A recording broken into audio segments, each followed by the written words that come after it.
Thanks for joining us for BIB Today, the podcast from the Newsroom of Business in Vancouver. I'm Kirk LaPointe, publisher and executive editor. A Senate committee has published a report in the last week quite critical of the federal government's performance in creating the environment for innovation, competitiveness, and productivity in this country. It makes 6 sweeping recommendations for change, and it warns that Canada faces great risks for the economy if it doesn't attend to issues involving intellectual property, data strategy and governance, and procurement of Canadian products, among other things. I'm pleased to reconnect today with the chair of the Senate Committee on Banking, Commerce and the Economy, former fellow journalist, well-known to Canadian Senator Pamela Wallin. Good to see you. Great to see you, Kirk, and thanks for the invitation. Nobody ever reads a banking committee report, so thank you. It didn't take long. I still have reading capacity. As a committee, though, you've been looking at these issues now for a year and a half, and what do you think is the most worrisome finding?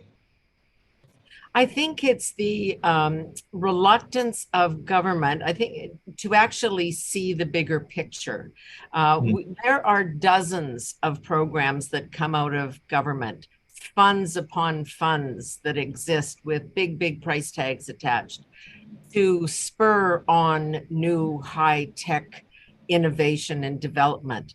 The trouble is they're not focused, they're not connected, and they have no long-term goal. So you're an entrepreneur and you have an idea and you go in and you get your grant from government and it gets you from A to B.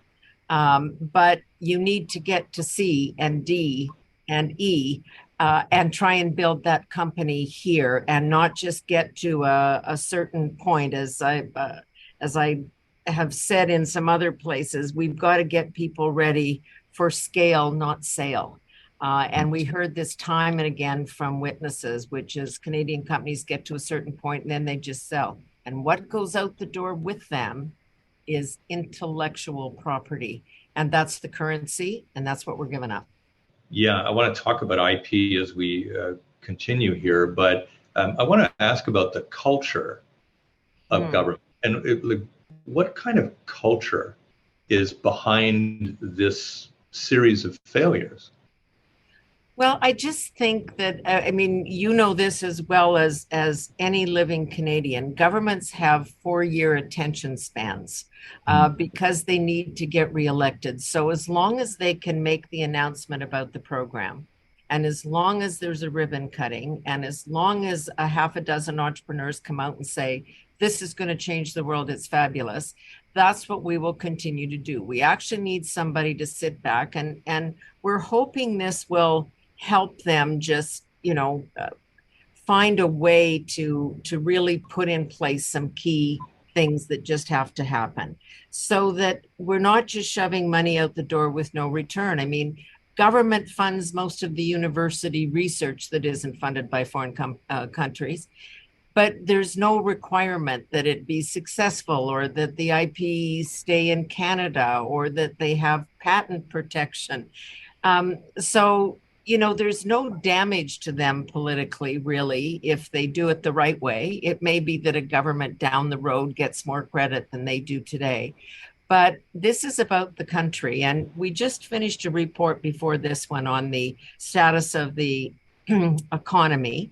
We all know what we're dealing with inflation and interest rates going up and spending. If you have to borrow to spend/invest, then that is not a good strategy for growth. That's a strategy to build debt. And we're really, really good at that. And we're not so good at the growth side.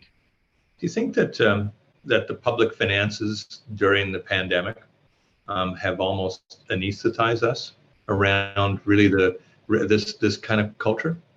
I think it's a huge problem. And despite promises from government that we would assess this and we would put it under, a microscope and learn lessons from the spending or misspending during COVID, of course, none of that is really underway. You've had a couple of academic exercises look at it. But I do think that, we just did this assessment of the funds that exist from government, but then you look in a day at the $13 billion for a Volkswagen plant that is going to create a handful of jobs, maybe 300.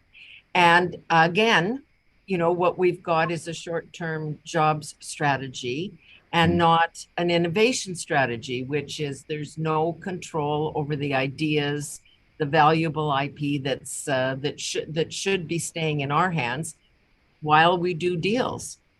Yeah, it was explained to me at one point that the innovation spending envelope is probably the second largest that the federal government has after defense, right? It's north of 10 or 12 billion dollars. Well, debt servicing is now larger than defense, so. Okay, yeah, I don't think that's all that discretionary myself, but anyway, what do we have to show for this in the innovation economy? Well, this is the problem. We can't really turn to it and say that, we had people like Jim Basile come before us and lots of IP intellectuals and give us the stats and say, in clean tech, let's just say this is a focus of this current government. They talk about this all day long. And in green tech, these guys have been around for a while now. We own 1% of the IP. Okay. Right. So we're a country that depends totally on the energy sector to pay for our health care, to pay for all sorts of other social services, the revenues that those guys generate, and the advances they've made in terms of cleaning up the industry. How can only 1% of that belong to us in a country like this? Right. Yeah. So I can't hold up many examples. Yeah. We used to call this a brain drain, of course, and now it's really an IP drain. How do we do a better job of retaining intellectual property here? Well, I mean, the people were just, it seems like so self-evident that I kind of hesitate to say it, but you've got to have objectives for the money that you hand out as a government. If you're going to say, okay, here's $100 and what we want in return is X. And if you don't deliver X, you give us the $100 back, right? Right.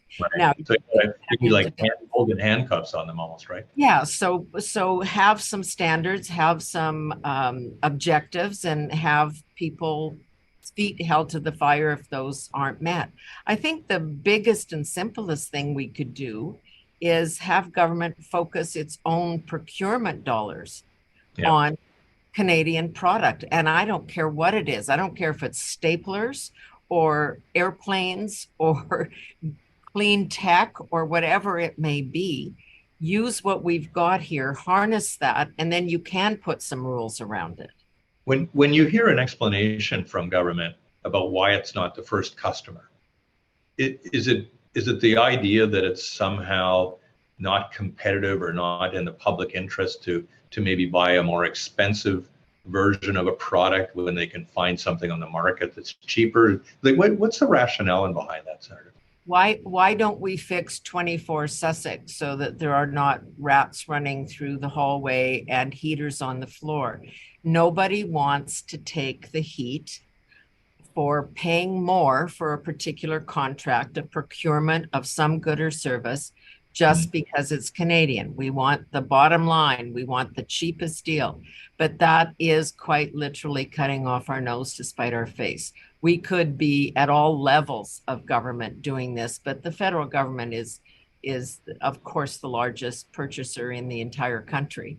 And if we did that with our own products through the range, we'd have more intellectual property, more burgeoning companies, more innovation that would in turn feed into the system, pay their taxes, and support the spending that all governments like to engage in. Yeah. Your committee is quite the watchdog on the economy, and I want to get some thoughts from you about, of course, the pandemic. I'm sure you've heard of it. It's all over the place. It's the rage. Yeah. Been reading Facebook. You can't miss it. But how do you think the pandemic has affected our productivity in this economy? Well, I am one of those people that got on planes when there was one from Saskatchewan to Ottawa because I believe that A, we should lead by example, but B, the work of the Senate and Parliament gets done in a more effective way if you are dealing face to face with people. If you have to make your case, explain your idea, agree, vote with, vote against, whatever it may be, that's part of the bargain. We sent everybody in the country home, and we sent civil servants home. And many of them are still not back at work. And we've seen some of the obvious examples of nobody could get a passport or the crisis in security lines at airports. But it's at almost every level. And we have got to get people back to work.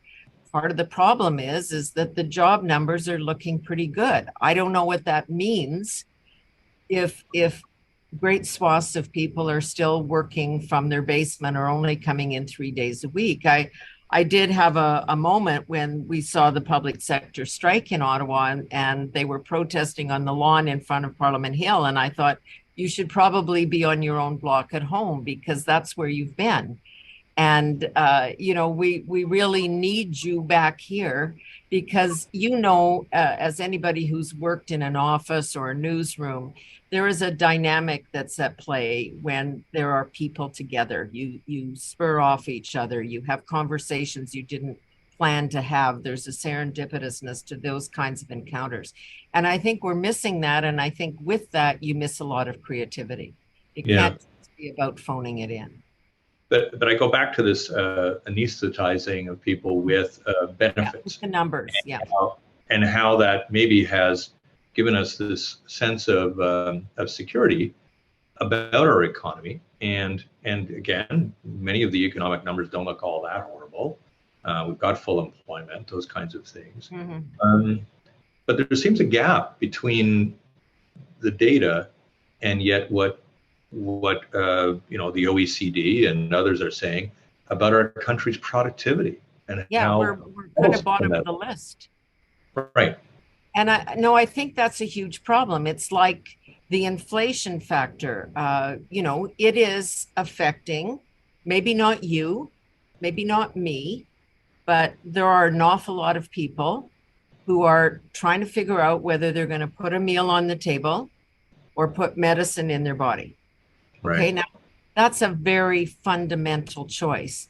And we're one of the wealthiest countries, albeit one of the least productive in the world. And that should not be an issue here. That should not be something that we're getting, that we're forcing people to deal with. So we've got real problems. There is a sense that life goes on and somehow we survived the pandemic and the inflation rate was starting to, the bank rates were starting to come down because inflation was coming down. Then the bank sort of did another push up. And that to me was like a wall poster. So people, hello, pay attention. All of the experts are still talking about recession south of the border. If they have a cold, we have pneumonia. So, we can't be, we just can't be complacent about this, and we can't continue to spend without outcome. If there's outcome for all this spending, if we really are becoming more productive, if we really are creating new and innovative ideas that we're going to be able to capitalize on, if we really are going to make work more effective and people happier in their lives, that's great. But we don't have that kind of strategy in place. Yeah. Your report doesn't necessarily go directly into the topic of AI, although it intersects with absolutely everything in the report. At this stage, what are some of your early takeaways about how AI is already reshaping elements of our economy and what you think it's going to do over the next little while? Well, I think we're just in the midst of that wake-up call right now. I mean, the Jetsons and, we were all going to have robots cleaning our houses and doing all the stuff we didn't want to do and all the rest of it. Now I think, and technology has brought this on itself because it exposes us to it. We get to see what it might look like with ChatGPT or whatever it may be. And so I think there's a bit of a shock in the system now. But again, this is one of those areas where we're doing some great research. I mean, Jeffrey Hinton was right here. He was the godfather of AI, as they call him. He lives in Toronto and works.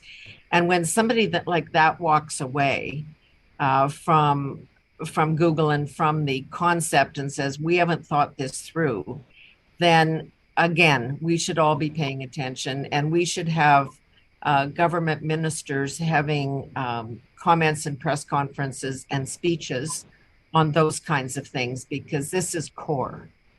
Yeah. Is it your sense that we're going to move towards some sense of government regulation around this?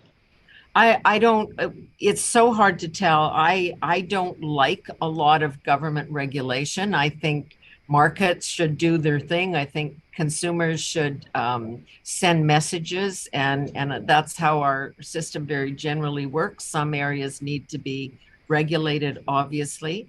But what concerns me is the kind of regulation I've seen already. I also sit on another committee, which is Transport and Communications, where we've been looking at the internet bills, the two internet bills that this government is really, I'm going to use the word obsessed, because they are with this. And one of this is, C11 was about dictating and controlling what we can see and what we have access to, and promoting some material ahead of other material, and taking that choice away from me as a consumer. And now we see with C18 direct interference in the journalistic world. It's also the media world, which is the more corporate side of it. And when you force big companies to say, like Google and Facebook, you are going to pay traditional legacy media outlets to do what you've been doing for them for free, you risk some backlash of those two companies saying, see you later. They've already indicated they may do that. So this kind of, I think, obviously my views are pretty well known, ill-considered intervention in these two worlds is going to risk some complication there. So while I do certainly want to see rules around AI, I want to see thought around AI. I want to see people having some conversations and thinking this through, and not having your first response be legislation, but perhaps a later response after you've heard from a lot of players, so that you can get a good view. So is it just simply that business doesn't trust government any longer? I'm not sure it's a question of trust. I think that's a separate issue. I think there's always a clash between the guys that are in the real world and the guys that are on Parliament Hill. I think it's just what they don't see the incentive system. They don't see the strategy. They don't see a long-term plan. So if you're going to commit, if you're here and you want to invest and you're in the modern economy, I mean, you can come in, as we are seeing companies do, our friends like Huawei. I mean, they can come in and take all of the IP and go home. And that's, so it's good for them in the short term, I suppose, because they're just harvesting the value right off the top with no pushback.